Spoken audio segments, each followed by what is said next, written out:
അതുപോലെ തന്നെ ഇഹ്സാൻ ചെയ്യുക. അഹ്സിനു എന്ന് പറഞ്ഞാൽ സ്വന്തത്തിന് ചെയ്യണ നന്മ മാത്രമല്ല, മറ്റുള്ളവർക്കും നന്മ ചെയ്യാം. ഒരു മനുഷ്യന് സമാധാനം ലഭിക്കുന്ന ഏറ്റവും വലിയ കാര്യം വേറെ ഒരാൾക്കൊരു ഉപകാരം ചെയ്യലാണ്. ആക്സിഡന്റിൽ ഒരു വണ്ടി ഇങ്ങനെ വരുന്ന സമയത്ത് ആ മനുഷ്യനത് കണ്ടിട്ടില്ല, അയാളെ ഇടിച്ചു തെറിപ്പിക്കുന്നു തോന്നുമ്പോൾ അയാളെ കൈ പിടിച്ച് വലിച്ചാൽ നിങ്ങൾക്ക് ഒരുപാട് കാലം അത് സമാധാനം നൽകുന്ന പ്രവൃത്തിയാണ്.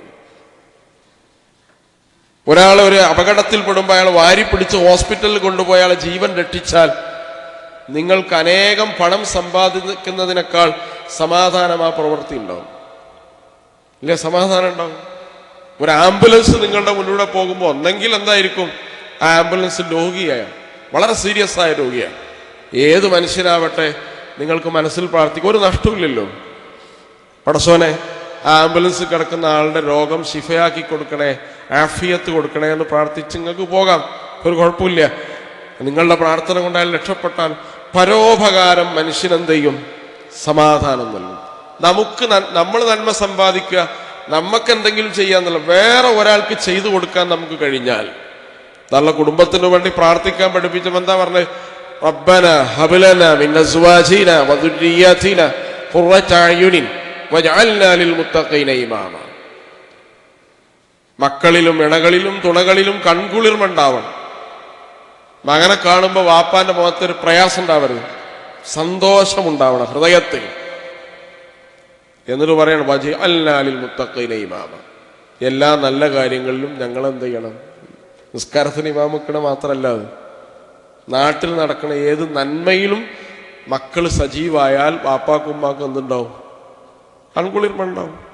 ലാഭനഷ്ടങ്ങൾ നോക്കാതെ ഒരു മനുഷ്യനെ റോട്ടിൽ നിന്ന് താങ്ങി പിടിച്ചിട്ട് ഹോസ്പിറ്റലിൽ കൊണ്ടുപോകുന്ന ആള് നിങ്ങളുടെ മകനാണെങ്കിൽ വജഅൽനാ ലിൽ മുത്തഖീന ഇമാമ. അപ്പൊ പരോപകാരം മനുഷ്യന് സമാധാനം നൽകും.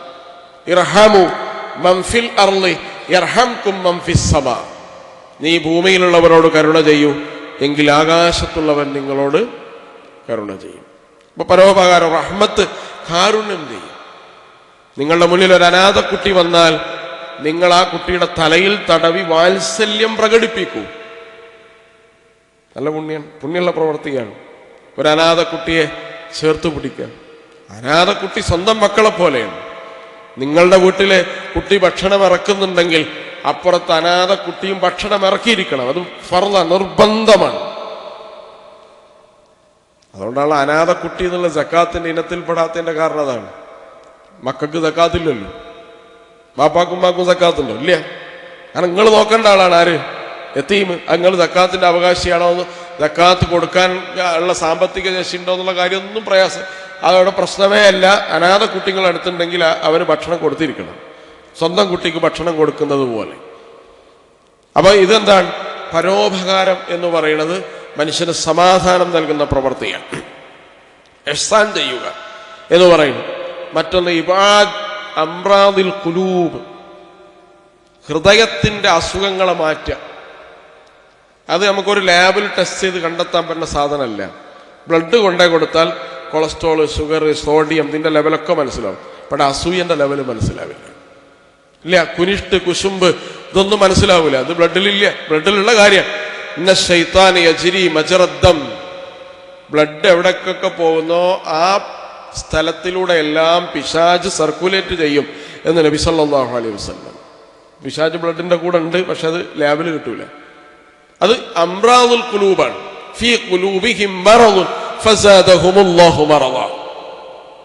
ഹൃദയത്തിന്റെ അസുഖമാണ്. അത് മാറ്റണമെങ്കിൽ നമ്മൾ തന്നെയാണ് വിചാരിക്കണം. ഒരു പ്രഭാഷകനോ ഒരു ഖതീബിനോ ഒരു മുസ്ലിയാർക്കൊന്നും ഒരാളുടെ ഹൃദയത്തിൽ അസുഖം ചെയ്യാൻ പറ്റില്ല. സഹായിക്കാൻ പറ്റും, മാറ്റാൻ പറ്റും. നമ്മൾ തന്നെ വിചാരിക്കും. കാരണം എല്ലാവരുടെ ഹൃദയത്തിലും വേറെ വേറെ അസുഖങ്ങളാണ്, വേറെ വേറെ അസുഖങ്ങളാണ്. അസൂയ, വിദ്വേഷം, കുനിഷ്ട്, കുശുമ്പ്, കപടവിശ്വാസം, നിഫാക്ക്, ഇതൊക്കെ ഹൃദയത്തിൽ അടിഞ്ഞുകൂടുന്ന. ഇത് ഹൃദയത്തിലുള്ള കാലത്തോളം നിങ്ങൾ എത്ര പണം സമ്പാദിച്ചിട്ടും അസൂയ നിങ്ങളെ ഹൃദയത്തിലുണ്ടോ, സമാധാനം ഉണ്ടാവില്ല. ഉണ്ടാവില്ല. നല്ലൊരു മുതലാളിയാണ്, പക്ഷെ അപ്പുറത്തെ മുതലാളിനോടൊക്കെ അസൂയാണ്, ഉണ്ടാവില്ല, സമാധാനം ഉണ്ടാവില്ല. അസൂയങ്ങളുടെ നന്മ മാത്രമല്ല, സ്വസ്ഥതയും തിന്നു തീർക്കും. വേറൊരാളുടെ എനിക്ക് അസൂയ ഉണ്ടെങ്കിൽ എൻ്റെ നന്മ തിന്നു തീർക്കും, എൻ്റെ സമാധാനം എന്ത് ചെയ്യും? അപ്പൊ ഹൃദയത്തിന്റെ അസുഖങ്ങൾ എന്താണ് എനിക്കുള്ളത്? കാരണം ഓരോ മനുഷ്യനും ഇൻഡിവിജ്വൽ പേഴ്സണൽ, എല്ലാവർക്കും അസൂയൊന്നും ഉണ്ടാവില്ല. ചില ആൾക്ക് കോപായിരിക്കും, ദേഷ്യമായിരിക്കും, ചില ആൾക്ക് പകയായിരിക്കും, ചില ആൾക്കാർക്ക് ഇങ്ങനെ കുത്തിത്തീർപ്പുണ്ടാക്കുന്ന അസുഖമായിരിക്കും. ഇങ്ങനെ പല സംഭവമായിരിക്കും. എന്താണ് എൻ്റെ കൽബിലെ അസുഖം എന്ന് മനസ്സിലാക്കിയിട്ട് ഞാൻ എന്നെ ട്രീറ്റ് ചെയ്യണം. ഒരു ഡോക്ടർക്കും അത് മാറ്റാൻ കഴിയില്ല. അത് മാറ്റിയാൽ മാത്രമാണ് ഹൃദയത്തിന് സ്വസ്ഥത ഉണ്ടാവുള്ളൂ, സമാധാനം ഉണ്ടാവുള്ളൂ. അതുകൊണ്ടാണ് ഇത്തരം കാര്യങ്ങളെക്കുറിച്ച് വളരെ ജാഗ്രതയോടുകൂടി നബി സല്ലല്ലാഹു അലൈഹി വസല്ലമ നമ്മളെ ഉപദേശിച്ചത്.